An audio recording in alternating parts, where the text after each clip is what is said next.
যারা উমরা যাচ্ছে, হজে যাচ্ছে, তারা কি করে ঢাকাতে এহরাম পরে অথবা জেদ্দা যায় পরে, আবার ফেসবুকে দিয়ে দিচ্ছে যে আমি এহরাম পরেছি, আমি উমরা করতে যাচ্ছি। কাবা ঘরে যাই তারা মুনাজাত দেয়, ভিডিও করে দেখাচ্ছে। এটা যে কত অশোভন, অসাধারণ, এটা কি আপনি জানেন?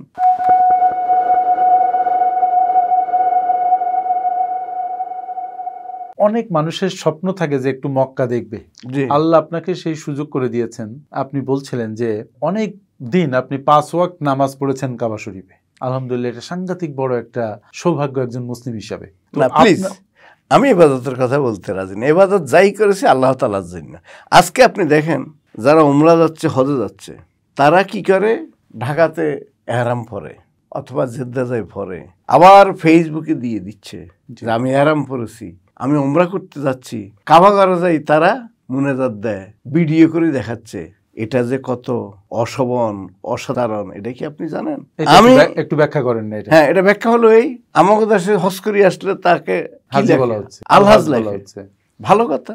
আপনি তো জানি আপনি যাকাত দেন, তাহলে আপনার নাম আমি আজ থেকে বলবো জাকাতি মিস্টার সাইফুল ইসলাম। বাংলাদেশে একটা লোক বলছে এটা।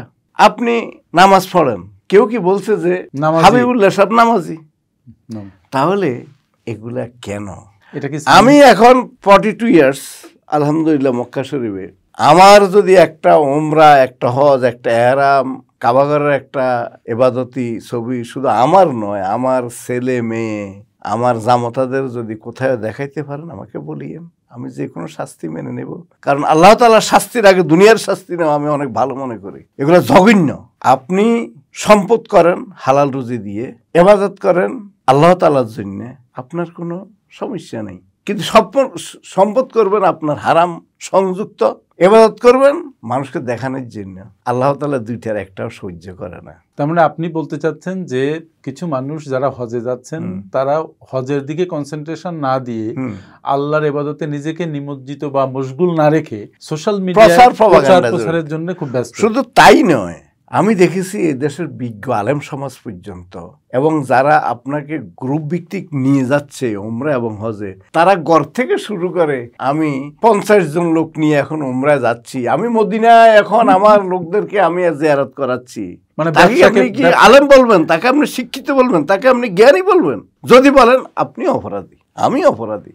আজকে ফেসবুক খুললে আপনি দেখেন মক্কা মদিনা, এগুলিকে আগে দেখছেন? আগে যারা উমরা করেছে, হজ করেছে, তারা কি এগুলা করেছে? তারাই প্রকৃত সাহাবীর মর্যাদা ছিল।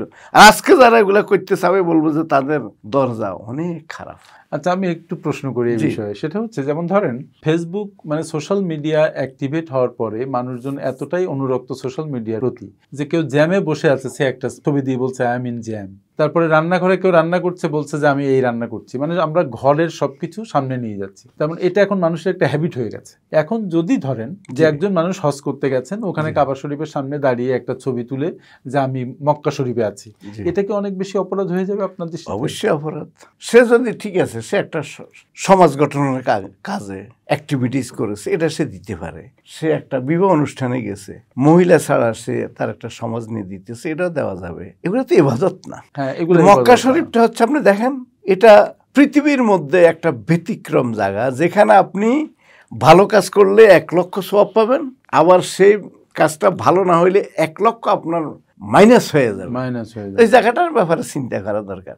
এবং এটাও আমি বলি, আমরা যারা মক্কা শরীফে কর্মজীবী অবস্থায় আছি, আমাদেরকে অনেকেই বলে যে আপনি ভাগ্যবান, আপনি মক্কা শরীফ আছেন। আমি তখন লজ্জিত হয়ে যাই, কারণ যেখানে আমার রাসূল বলছে হজ করেছো দ্রুত হুদুদ ত্যাগ করে যাও। হযরত সাল্লাল্লাহু আলাইহি সাল্লামের সবচেয়ে বড় সাহাবী ছিলেন হযরত জাবের রাদিয়াল্লাহু তাআলা আনহু। উনি হজের বাইরে থাকতেন।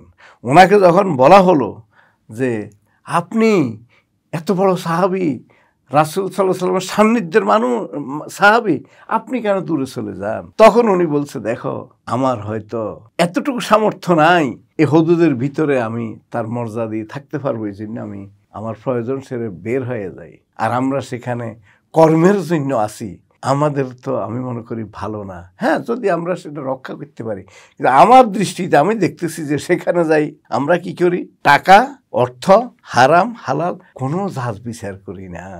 ব্যাপার হচ্ছে, যখন তো হারাম হালালের প্রসঙ্গ যখন আনলেন, একটা প্রশ্ন আমি করি। হারাম হালাল বা যেটা নিষিদ্ধ সেটা হারাম, যেটা নিষিদ্ধ নয় আল্লাহ নিষেধ করেন সেটা হালাল। তো এটা হারাম হালাল শুধু মক্কা মদিনা কেন, যে কোনো জীবনের যে কোনো ক্ষেত্রে হারাম হালাল সেম মানে মিনিং বহন করে। জি, সেটা আমি আপনাকে প্রথমে বলেছি, আমি নিজে আল্লাহকে বলেছি যে আমাকে যেন হারাম হালাল রুজি দাও, আমার যেন সম্মান দাও। তো এখন হারাম যেটা, সেটা তো একটা জিনিস আমি বলি, আপনি হদুদের বাইরে বাংলাদেশে যদি বলেন যে আমি একটা লোককে আমি চুরি করব, যতক্ষণ পর্যন্ত আপনি চুরি না করবেন ততক্ষণ পর্যন্ত কিন্তু আপনার মুনকির নকির দুইটা ফেরেশতা লিখবে না। চুরি করা হয়ে গেলে তো করা হয়ে গেলে লিখবে, কিন্তু মক্কার হদুদের ভিতরে, মক্কার হদুদের ভিতরে আপনি যখন চুরি করবেন সাথে লিখে ফেলছে। ওই জায়গাটা কি ব্যাপার, তো খুবই গুরুত্বপূর্ণ একটা জায়গা।